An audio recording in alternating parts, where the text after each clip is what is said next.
There's a question most people never ask out loud, even though it quietly shapes the foundations of their lives.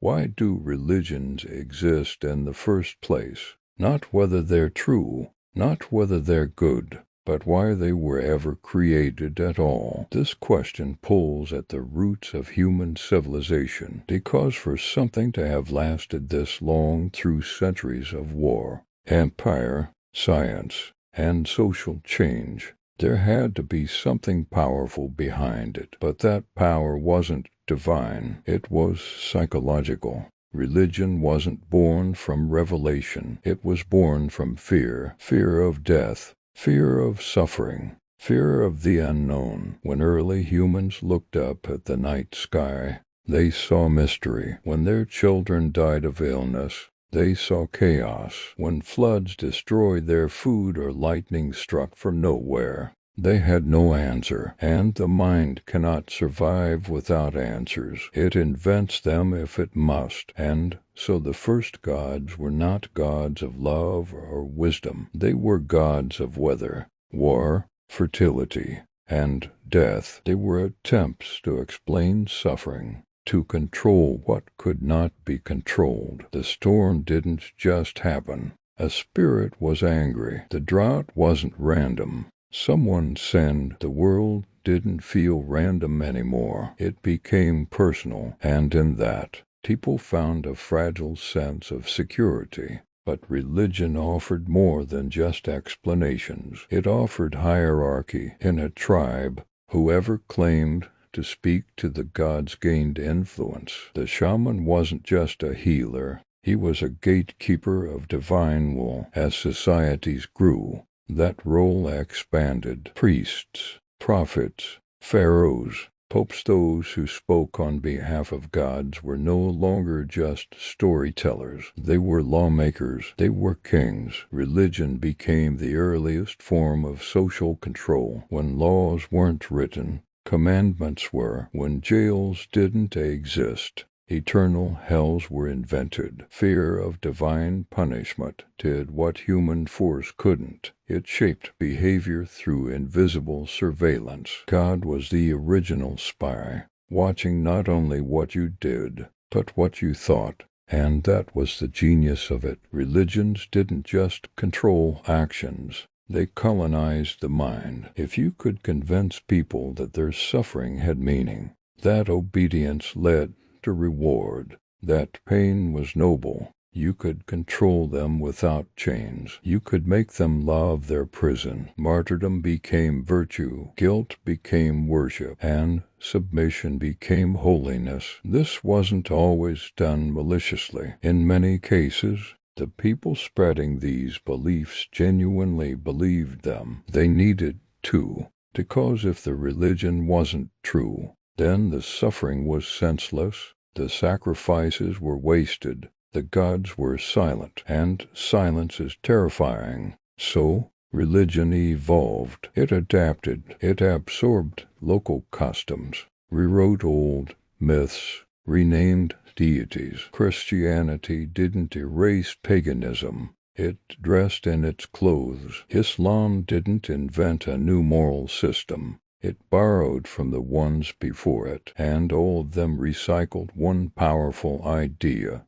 You are broken, but we have the cure. This is where religion became not just explanatory or political, but psychological. It targeted the deepest insecurities of the human condition, the feeling of guilt, the fear of meaninglessness, the longing for order in a chaotic world. It promised certainty where none existed, and it packaged this certainty in rituals, symbols, and stories that bypass logic and go straight to emotion. And once it embedded itself in culture, it began to feed on itself. Children born into faiths didn't choose them. They inherited them, and because questioning them became taboo, religions gained immunity. You could doubt yourself, but you could not doubt the sacred. This is how falsehoods survive, not by being convincing, but by being untouchable.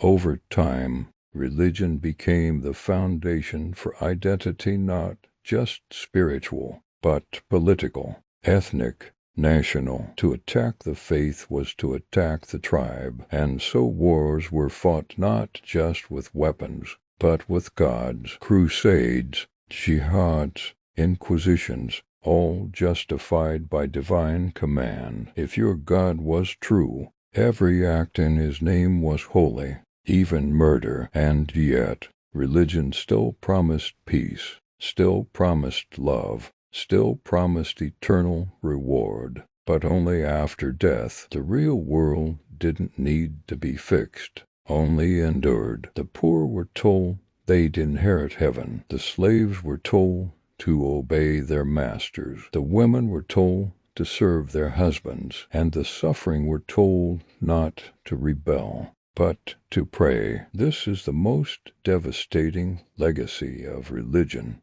It teaches people to accept injustice as destiny. But the true origin of religion has nothing to do with justice. It has everything to do with survival. Early humans didn't invent religion to control people. They invented it to survive the terror of their own awareness. The human brain evolved far enough to understand its own mortality, but not far enough to accept it, and so it created stories that blurred death into transition, chaos into plan, and suffering into virtue. And those stories became sacred. But a sacred story is still a story. And as humanity progressed, some began to see the cracks. Science didn't just explain the weather, it explained disease, it explained time. It explained matter. It didn't need angels or demons to do it. And slowly, the gods of gaps began to disappear. But religion didn't disappear. It adapted again. It softened, rebranded, became more symbolic, more personal. But the core remained the same. A system that claims to have answers without proof and demands obedience without question. That is why religions were created, not because they are true, but because people needed something to be. But needing something to be true doesn't make it true. And the more we examine the roots of religion, the more we find human fingerprints all over them. Flawed, frightened, imaginative fingerprints. Look at the patterns across cultures. Nearly every ancient civilization developed a concept of a divine lawgiver, a creator, an afterlife. These patterns aren't evidence that they were all accessing the same truth. They're evidence that human minds, under similar pressures, created similar solutions. When you fear death, you invent eternity. When you feel powerless, you invent divine justice. When you feel alone, you invent a God who sees you. Religion is a mirror, not of the divine, but of human longing. And what do people long for most? Belonging, purpose, certainty, and answers. Even bad answers are more comforting than none. This is why religion was created, not out of malice, but out of desperation, a desperate attempt to explain the unexplainable, to soften the unbearable, and to create meaning where none was visible. It's important to realize religion didn't begin as doctrine. It began as story, oral traditions passed down around fires, told to children, shaped by fear, hope, and the desire to not be forgotten. These stories were sticky. They evolved with each generation, growing more structured, more mythologized, and once writing appeared, they became locked in scripture. But once a story is written down and declared holy, it becomes more than a story. It becomes law, and that's when religion took its most dangerous turn, from comfort to control. When a belief system claims to be beyond question, it is no longer just belief. It is power, and power always finds a way to protect itself. Over centuries, Religions built structures around themselves, institutions, hierarchies, rituals to guard their authority, and those who challenged that authority were branded as heretics, blasphemers, infidels. Questioning wasn't just dangerous, it was punishable. Why? Because once people began to question the roots of religion, they realized that its authority doesn't come from any divine source. It comes from tradition, repetition, and emotional manipulation. This is the part few are willing to admit. The feeling of sacredness is not proof of truth. It's a psychological response, a learned reaction. You were taught what is sacred. You were trained to feel reverence, and anything that disrupts that feeling, anything that asks uncomfortable questions, feels like an attack. But questioning is not violence. It's freedom. Freedom from guilt you didn't earn, from rules you didn't agree to, from fears that were planted in you before you could even understand them. Religions were created to answer fears, but too often they end up feeding them. You fear death. Religion promises immortality, but only if you obey. You fear being alone. Religion gives you a God who listens, but only if you pray the right way. You fear chaos. Religion gives you a moral order, but one that punishes deviation, even when that deviation is kindness, reason, or love. These are not answers. They are conditions, and conditions dressed as love are a form of emotional blackmail. This is the darker side of why religion was created, to make obedience feel virtuous, to make conformity feel moral, and to make critical thinking feel like betrayal. And it works. People don't defend religion because they've examined it and found it flawless. They defend it because it's woven into their identity. Pull that thread, and they fear everything else might unravel. But this is how you know religion is man-made. It behaves like every other man-made institution. It wants loyalty, discourages dissent, adapts when threatened, and punishes those who walk away. That's not the behavior of a divine truth. That's the behavior of an ideology. The difference between religion and other ideologies, however, is that it reaches deeper. It trains children before they can reason. It attaches moral value to belief itself, and it creates fear around the idea of leaving, fear of hell, fear of exile, fear of losing love, family, community. This is not spiritual guidance. This is psychological conditioning.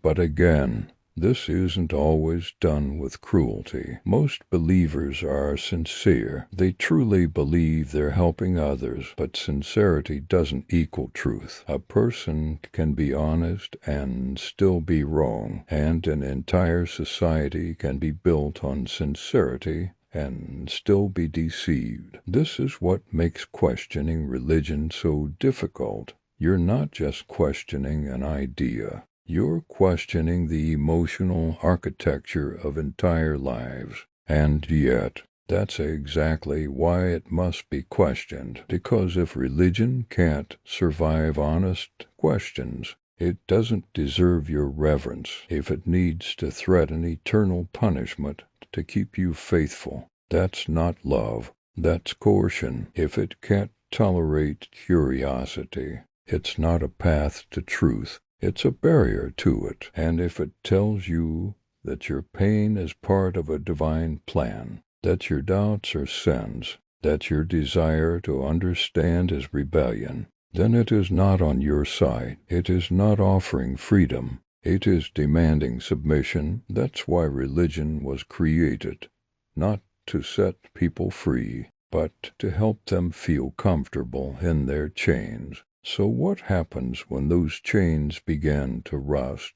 When people start to notice the contradictions, when the old explanations no longer work in a world that is no longer afraid of thunder or eclipses or disease. For many, the answer is denial. Cling harder, pray more, blame the world, not the belief. But for others, the disillusionment opens a door not just to atheism or secularism, but to clarity, to the terrifying and liberating possibility that the universe is not built to serve us, that there is no script, that life is not a test, and that meaning is something we create, not something we are given. This realization is frightening because religion has trained people to fear a world without a master. But freedom doesn't require a master. It requires courage, the courage to accept uncertainty, the courage to live ethically without bribes or threats, the courage to admit that the stories we were told may have been beautiful, but they were still stories. And when you look back at the origins of religion with honest eyes, that's what you see. Beautiful stories born from pain and wonder and fear. Stories that tried to make sense of existence. Stories that offered hope when there was none, but also stories that were hijacked, weaponized, hardened into dogma, and used to control, to vie, and exploit. You see the pattern, not because it's hidden, but because it's everywhere. Every time a religion claims exclusivity over truth, you see it. Every time someone is shamed or cast out or threatened for doubting, you see it. Every time a child is taught to hate themselves because of who they are, or to love a God who would torture them if they didn't believe, you see it. This is not ancient. It's current. It's happening right now in homes, schools, governments, and lives, and it traces back not to divine will, but to the simple human desire for certainty. Because when people are afraid, they don't want truth. They want comfort, and religion has mastered the art of offering both while delivering only one. But truth doesn't require belief. It doesn't demand worship. It doesn't punish questions. It stands whether we acknowledge it or not. And that's what makes it terrifying and beautiful. So why were religions created? They were created to explain what we couldn't understand, to comfort what we couldn't bear, to control what we couldn't predict, and to unite people through a shared illusion of purpose. But we are no longer in caves. We no longer need to whisper stories to calm the night. We have science to explain the stars, psychology to understand our minds, and one another to ease our pain. We are not alone. We are not children, and we do not need to be lied to in order to be good. The time for sacred myths has passed. What we need now is honesty about where we came from, what we fear, and what we still don't know. We need to outgrow the systems that keep us small, ashamed, and afraid, not with anger, but with understanding, not with hatred, but with clarity. Because once you see why religions were created, you can begin to forgive the past and move beyond it, not into nihilism, but into freedom, into responsibility, into a life that is meaningful, not because it was written in a book, but because you are writing it every day. And in that realization,